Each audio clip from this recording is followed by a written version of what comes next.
La cirugía, para los cirujanos es bastante común. Este periodo incluye habitualmente su periodo hospitalario más un periodo posalta que habitualmente incluye 30 días, pudiendo extenderse en algunos casos 60 y 90 días además. Y esto se hace intentando tener una aproximación en la cual no solo consideremos la aparición de morbilidad que tiene relación directa o muy obvia la relación con la cirugía, sino que la aparición de cualquier evento o alteración del estado de salud que signifique un deterioro en la calidad o el estado de salud del enfermo, y nosotros a través del análisis de toda esa información podamos en algún momento llegar a una ruta causal que vincule lo que es la cirugía con la morbilidad. Ese modelo nosotros lo implementamos en el hospital, hicimos un programa que se llama Marte y recaba mucha información y básicamente sigue el esquema que aparece en la figura, en la cual se recopila toda la información desde el ingreso. Después de que el enfermo se opera, vigilamos en este momento 400 cirugías mensuales, llevamos un récord, un registro de muchas variedades y tipos de cirugías de todo estilo, entre ellas la cirugía torácica, y consiste en que un equipo de enfermeras que no depende de ninguno de los incumbentes, de ninguna de las personas que hacen los procedimientos, sino que son totalmente aparte, vigilan todos los días del postoperatorio hasta el día 30 posalta. De esa manera uno cubre todos los días que son posibles exponentes de morbilidad, desde fiebre, eventos quirúrgicos y médicos. Este seguimiento se finaliza 30 días posalta y se registra en una base de datos que es bastante grande hasta el momento. En general, dependiendo del tipo de cirugía, pero también dependiendo de la población, es la morbilidad que ocurre. Y nosotros no nos diferenciamos mucho al común de la práctica mundial. Estos son 274 casos que están dentro de este sistema, no incluye todos los años. Esto empezó a funcionar hace 3-4 años atrás y son esos más o menos de donde les voy a mostrar los datos. Básicamente son personas de 60 años, tienen una dispersión no menor, van desde casi los 35 años hasta más de 80, y esa es la población que nos toca ver. Son hombres y mujeres bastante balanceados entre ellos, y hasta este momento 106 de ellos fueron sometidos a este protocolo de vigilancia activa, y de ahora en adelante todos están sometidos a este programa. Esta es la variación de la edad de nuestra población de acuerdo a los años, y básicamente decir de que se mantiene estable cerca de los 60-65 años de edad en pacientes oncológicos de pulmón. En una comparación que les mostraba ayer Rodrigo, tratando de testear si efectivamente nosotros seleccionamos o sesgamos la población, se la enviamos a BATS versus cirugía abierta, y eso es así. Efectivamente estamos intentando priorizar a aquellos que tengan potencialmente mayor riesgo de morbilidad a abordajes que sean más o menos invasivos. Ahí aparece esta diferencia en edad. Ahora, nuestra población es una población que tiene en Chile, fíjense que hasta hace, no sé, 5 o 10 años atrás la tasa de tabaquismo chileno era 42%, y tenemos toda la morbilidad del adulto mayor expuesto al tabaco y a otras enfermedades cerebrovasculares con bajo control. Nuestros pacientes más o menos tienen una historia cardiovascular coronaria efectiva, medida por nosotros, o sea, tiene antecedentes de haber tenido revascularización, stent, angina o tratamiento médico por ello, en el 5 o 6% de nuestros pacientes, y estudio coronario positivo en nuestro estudio preoperatorio positivo más o menos un 5 o 7%. Nuestros pacientes no frecuentemente presentan arritmia. Tiene una historia vascular que es bastante silente, existe cuando uno la busca en forma activa, me refiero a claudicación intermitente o enfermedad cerebrovascular. Todo esto se los pongo porque la mayor parte de la morbilidad severa en cirugía torácica, por lo menos acá en Chile, habiendo tenido la experiencia del Hospital del Tórax y de otros lados, es cerebrovascular, es la más mórbida, digamos, la que causa muerte y mayor secuela funcional grave permanente. Nuestros pacientes tienen una historia respiratoria obstructiva bastante frecuente, más o menos el 20-30% de ellos, y no infrecuentemente nosotros, debido a que somos un centro de derivación, nos llegan enfermos ya con antecedentes oncológicos en el cuerpo.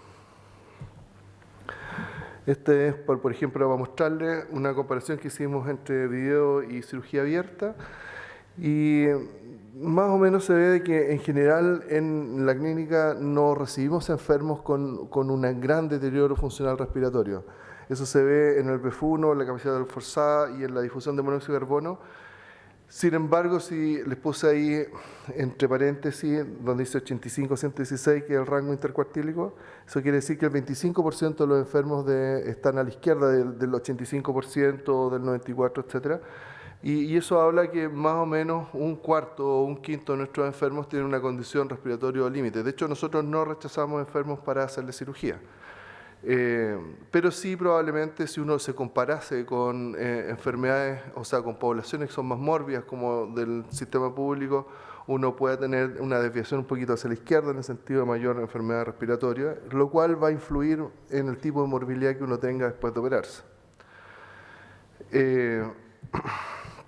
Esta es la variación de la estadía postoperatoria de acuerdo al abordaje que se ve en este cuadro, en este box, en el lado izquierdo, donde en general todo muestra de que la estadía hospitalaria se ha ido estabilizando más o menos cerca de los 5 días y que la VATS es un gran contribuidor a eso, digamos.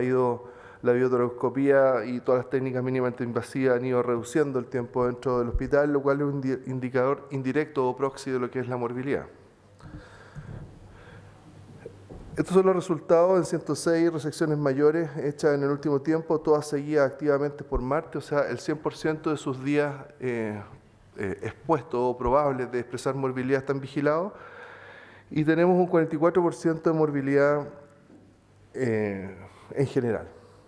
Nosotros decidimos, leyendo un poco acerca de morbilidad, viendo mucho esto de cómo ustedes los oncólogos, cómo los radioterapeutas informan los eventos mórbidos, nosotros decidimos medirnos por la misma vara, digamos. Y eso se hace incluyendo dentro de la visita diaria de la enfermera la pesquisa de cualquier morbilidad que esté contenido en ese catálogo que está al fondo, que dice CTC Adverse Event 4.03, y con eso nosotros podríamos en teoría comparar un procedimiento quirúrgico con una intervención con radioterapia, o podríamos compararlo con algún medicamento. Es la misma escala finalmente. Segundo, que la morbilidad más frecuente es una morbilidad que es bastante nimia. La morbilidad 1 y 2 es morbilidad, la 1 es una morbilidad casi bioquímica asintomática. Por ejemplo, una febrícula 37.5, por ejemplo, alteración de un parámetro de laboratorio como hiponatremia en forma asintomática, etc. Ese es un tipo de morbilidad tipo 1. Y tipo 2, cuando ya clínicamente se constituye en una alteración del laboratorio, pero no tiene un impacto clínico. 3, cuando consideramos, requiere una acción terapéutica, habitualmente sin emergencia, no siendo activamente necesario intervenirlo, operarlo, etc. Esto está graduado. Nosotros, para cada tipo de morbilidad y para cada severidad está prehecho, o sea, nosotros no decidimos qué marcar, sino que se marca lo que existe, ¿ya? Morbilidad 3, la frecuencia baja mucho, un 10.7%, y la verdad es que aquí ya se empieza a ajustar bastante lo reportado internacionalmente. Morbilidad 4 es todo aquello que requiere acción terapéutica de urgencia o tiene secuela grave o reoperación, 2.8% en general, lo cual está muy bien. Es el número. Nosotros además estamos vigilando constantemente cuál es la tasa, y lo que hemos visto es que a la medida que van aumentando los procedimientos se estabilizó cerca del 2,5% del 3%, y eso habla, como les decía ayer, de estabilidad del número. O sea, está reflejando realmente lo que ocurre. Y nosotros no tenemos mortalidad en estos 106 pacientes, lo cual es un objetivo de grupo. Nosotros nos propusimos de forma consciente, antes de construir esto, de que nuestra meta es mortalidad 0. gastamos mucho dinero o muchos recursos en diagnosticar todo tipo de enfermedad que es severa, previamente a la cirugía. Sin embargo, cuando uno le hablan de morbilidad, necesariamente para poder exponerle a ustedes algo que es un fenómeno que es multidimensional, uno tiene que reducirlo, lo reduce a un número. Le dice, mire, sabe que nuestro grupo tiene morbilidad severa, tipo 4, 2.8%, y eso es un número que uno retiene. Pero una persona que tiene morbilidad severa habitualmente tiene una cadena de eventos mórbidos que es muy difícil de registrar y que nosotros lo registramos como un vector, y en el cual se anota la severidad y el tipo, se anota el momento en que ocurre y obviamente que va vinculado a un enfermo.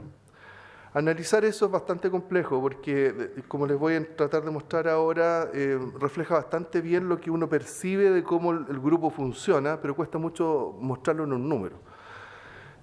Lo que les muestro en esa tabla son episodios de morbilidad, o sea, el 0 significa que no tuvo ningún episodio de ningún tipo de morbilidad, el 1 que tuvo una vez una cosa, 2 tuvo 2 tipos, puede haber sido distinta gravedad, 3, 4, 7, 6. No infrecuentemente las personas que van teniendo más morbilidad presentan más eventos mórbidos dentro de una hospitalización. Y lo que uno ve es que cuando las personas registran la morbilidad y la registran cuando uno es un incumbente, o sea, yo registro mi propia morbilidad o mi enfermera registra la morbilidad de mi equipo, reduce esta variabilidad y habitualmente anota lo que a ella le parece extremadamente grave. Por ejemplo, el enfermo sangró, hubo que reoperarlo. Pero todo lo que es constipación, febrícula y el resto de la morbilidad leve que acompaña este evento, no se anota. Y como no se anota, no se puede analizar. Y como no se puede analizar, uno difícilmente puede cortar una ruta patológica de morbilidad en forma precoz. ¿Por qué? Porque cree que el tromboembolismo pulmonar en el día a día ocurrió porque sí.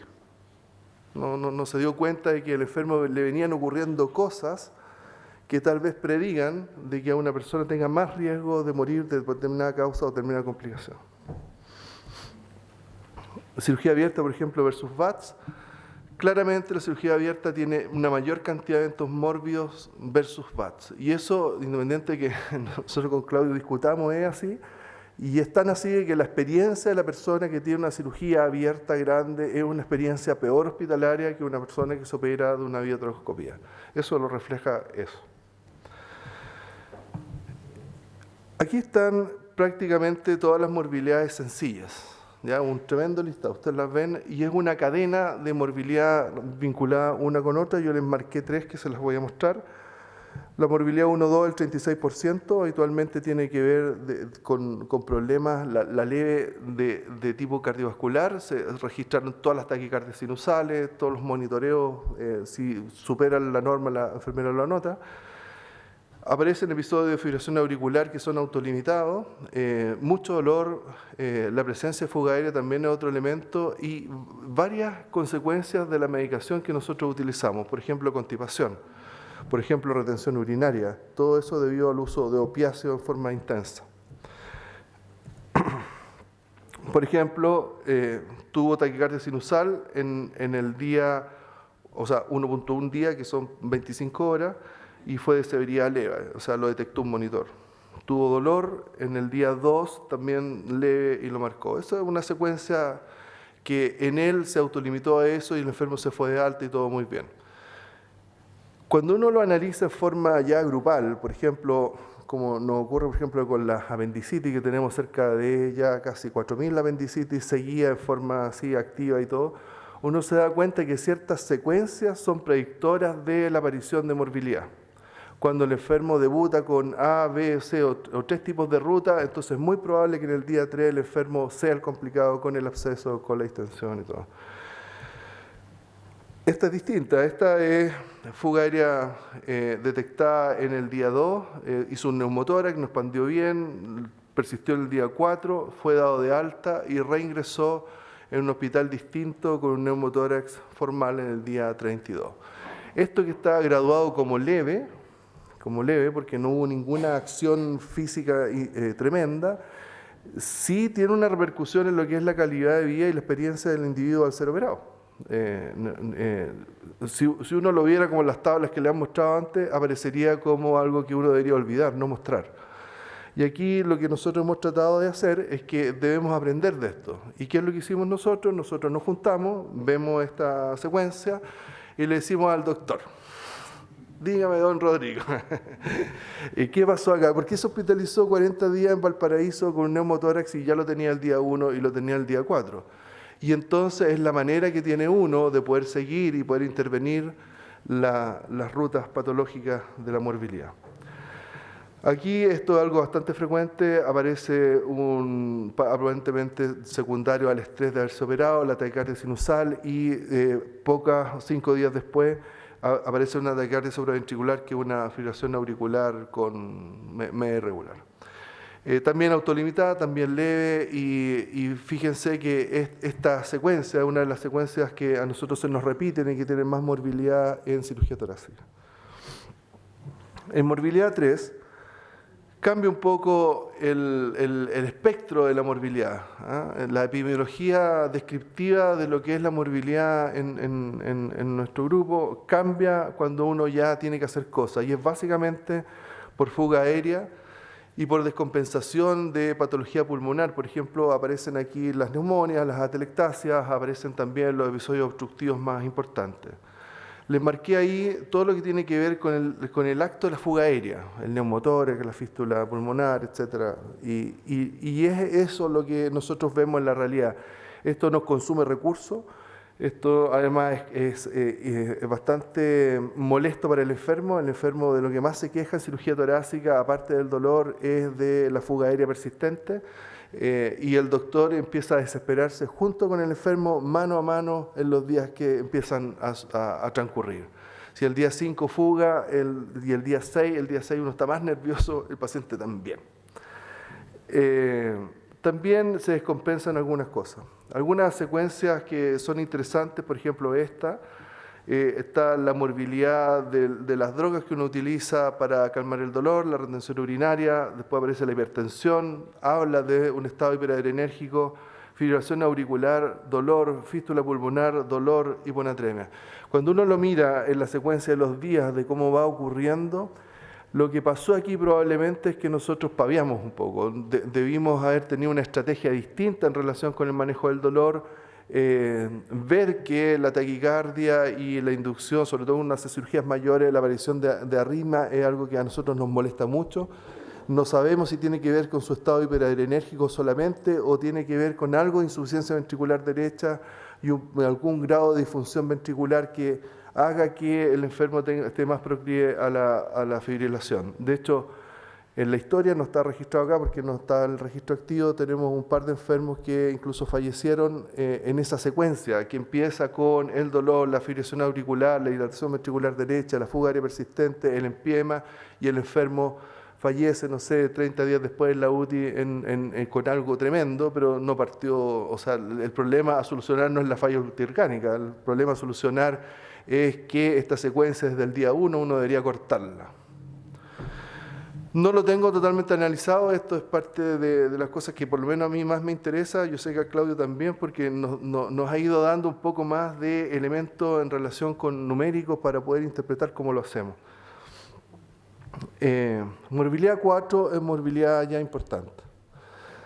Es distinta a la 3. La morbilidad 4 que tiene que ver con que entré a reoperar de urgencia a alguien porque sangró o tuve que solucionar un problema que es agudo, inmenso, porque pasó algo tremendo. No sé, la primera que les puse ahí, que es lo que nos ocurrió, es una trombosis de una vena lobar media, producto de un Stabler, que le pusimos la lobar superior, pasar la lolectomía superior y quedó obviamente muy atrapado, estrangulado, no sé cuál es el calificativo, y la vena se trombosó, inmediatamente se infarta el lóbulo porque aparece una mancha negra y hubo que reoperarlo. La repercusión en el enfermo es nada, el enfermo se fue igual al día 5 de alta. Sin embargo, para nosotros es un evento complejo, porque esto puede terminar en algo mucho mayor y peor.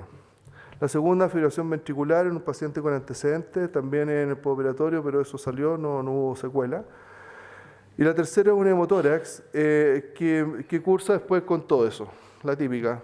Es una cirugía videoasistida, un BATS, tiene una herida, un hematoma en la incisión axilar, después eso se va hacia la pleura, es un hemotórax, bueno, se operó, se reoperó, se limpió, pero además se infectó la herida. Eso ocurrió en una secuencia del día 1 al día 3.6 y el día 11.6. Típicamente, y lo que recuerdo cuando hacía algo un poco más primario, primitivo en el hospital del tórax, es que la epidemiología de lo grave no necesariamente es la epidemiología de lo frecuente. Por ejemplo, esto y de estas tres causas, o sobre todo la primera y la última, se solucionan con una conversación técnica. Nosotros, de ahora en adelante, nos vamos a estandarizar y entonces cuando hagamos la sección del lóbulo superior derecho de la vena, vamos a tener cuidado de la lobar media, y eso, a pesar de que a mí no me ocurrió, al que le ocurrió me lo recuerda siempre. Mauricio, el Stabler, ¿dónde va?, etc. Y en relación con el hemotórax, una obsesión en la hemostasia de salida que nuestros becados conocen bien y lo hemos logrado reducir tremendamente. El porcentaje, por ejemplo, de trasplantes que nosotros reoperamos por sangrado hace, no sé, 10 años, tiene nada que ver con el de ahora. Ahora nunca ha ocurrido, de hecho el último, no sé, 20 no ha pasado nunca, pero sí antes era muy frecuente. Bueno, y nuestra meta finalmente era esa, y yo creo que la hemos logrado, la perseguimos, no escatimamos recursos en lograr que no haya muerte. Muchas gracias.